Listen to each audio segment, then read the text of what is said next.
मौसमी लेकर जाऊं, संतरा लेकर जाऊं, अनार लेकर जाऊं, आम लेकर जाऊं, जाम लेकर जाऊं, सेब लेकर जाऊं, अंगूर लेकर जाऊं, केला लेकर जाऊं, क्या लेकर जाऊं? तब माली ने विचार करा, बोले बाबा आज तो मैंने आप पर छोड़ दिया, आप जो बोलोगे मैं राजा के लिए वो लेकर जाऊंगा, आप जो कहोगे मैं बोले। अब भोलेनाथ तो बोलते हैं, शंकर भगवान जब सामने अपने हृदय से, अपने चित्त से, अपने मन से, शिव जी स्वयं तो नहीं आएंगे, शंकर भगवान स्वयं आकर तो नहीं कहेंगे कि चल मेरा हाथ पकड़कर तुझे पार लगा देता हूँ। शंकर भगवान ये भी नहीं कहेंगे कि चल मैं तुझे कॉम्पिटिशन एग्जाम में बिठा देता हूँ। शंकर भगवान ये भी नहीं कहेंगे कि चल मैं तुझे परीक्षा में पास कर देता हूँ। शंकर भगवान ये भी नहीं कहेंगे कि ना मैं तुझे ये दे देता हूँ। शंकर भगवान कभी ये नहीं कहते।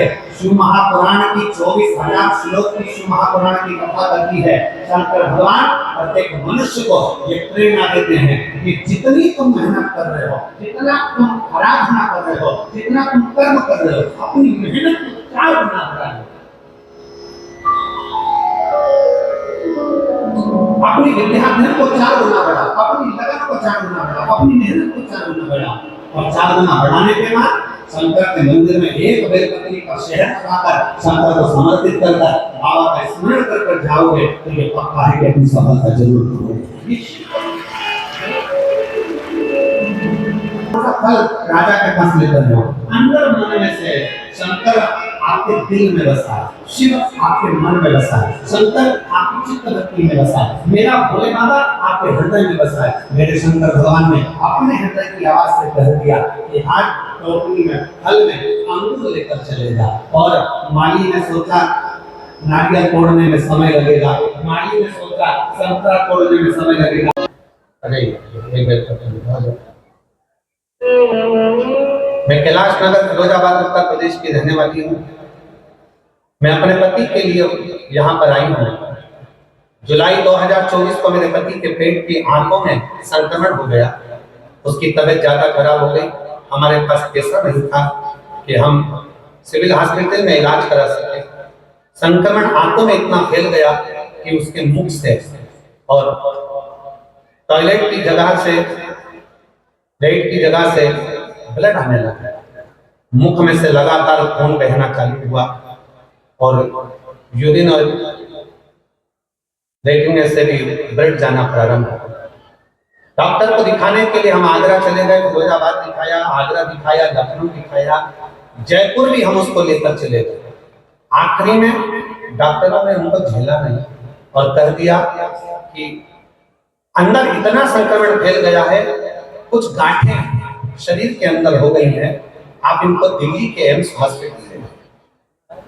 हम दिल्ली के एम्स हॉस्पिटल में ले जाकर दिखाए गुरुदेव, उन्होंने बता दिया कि इनके शरीर में 2 गांठें हो गई हैं, उसके कारण बस ये ब्लड निकलना, संक्रमण प्रारंभ।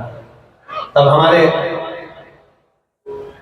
मौसा जी ने बोला कि आप एक काम करो, भगवान शंकर की अविरल भक्ति करो। अपने पास इतना पैसा भी नहीं कि अपन बहुत सारा इलाज करा सके। हम बाबा शंकर के मंदिर जाने लगे और शंकर जी के मंदिर में जाते। गुरुदेव, दिल्ली में दिखा के आने के बाद ऐसा लगा कि अब शरीर नहीं रहेगा, क्योंकि डॉक्टर ने जवाब दे दिया। हम वापिस आ गए फिरोजाबाद और शिव जी को 1 लोटा जल चढ़ाना प्रारंभ कर दिया। जल चढ़ाते चढ़ाते 1 महीना बीता। आप अपनी कथा में कहते हो कि शंकर पर चढ़ी हुई बेलपत्र खाइए, शिव जी का चढ़ा हुआ जल पीजिए और बाद में डॉक्टर को जाकर जांच कराइए। गुरुदेव, हमको क्या मालूम था कि दुख तो हमारा पीछा ही नहीं छोड़ रहा है। हमने बेलपत्र खिलाना प्रारंभ करा, जल पिलाना प्रारंभ करा और साथ में अपना मकान भी गिरवे रख दिया इनके इलाज के लिए। और दूसरा से पैसे भी उधार लिए 10-12 लाख, कर्जा पे कर्जा होता गया। अरे ठीक नहीं हो रही। आखिरी में करा कर 1 महीने तक हमने बेलपत्र खिलाई, जल पिलाया, तब और जम के इनको एकदम उल्टी हुई।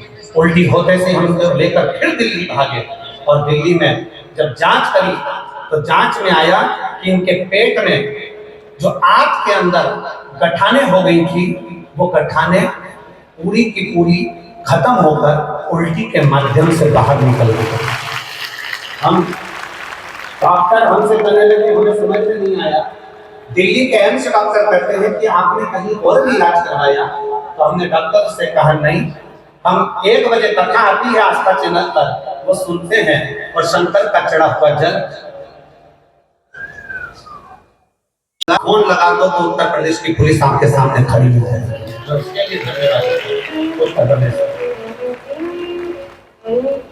अपने भीतर वो बल उत्पन्न करिए।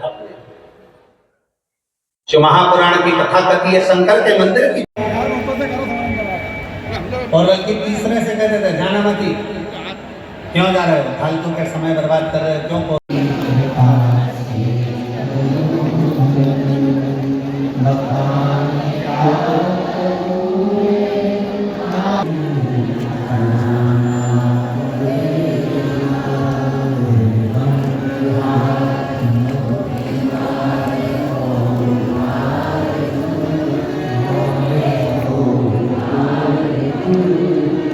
मंदिर में जल उसी से चढ़वाता है जिसका हाथ पकड़ना होता है। शंकर अपने मंदिर में झाड़ू उसी से लगवाता है जिसकी झोली भरना होता है। शंकर अपने मंदिर की सफाई उसी से करवाता है जिसके